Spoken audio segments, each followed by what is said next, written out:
Maombi ya usiku kabla ya kulala. Popote ulipo, sema: Bwana, linda usingizi wangu. Baba, katika jina la Yesu Kristo, nashukuru kwa siku ya leo, kwa ulinzi wako, rehema zako na nguvu zako juu ya maisha yangu. Nisamehe pale nilipokosea kwa mawazo, maneno au matendo.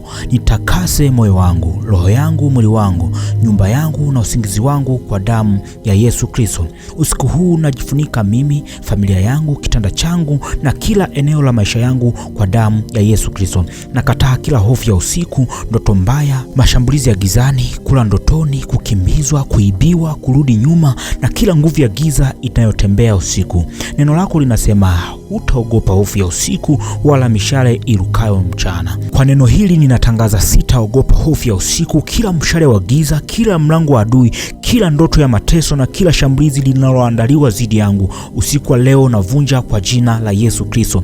Bwana, waachilie malaika wako walinde usingizi wangu uwe salama, ndoto zangu ziwe safi na moyo wangu ujazwe amani yako. Ninatangaza nitalala salama, nitaota ndoto za Mungu, ninapokea ufunuo wa Roho Mtakatifu na ninatamka kuwa nitaamka salama. Kwa jina la Yesu Kristo nimeomba na kuamini. Amina.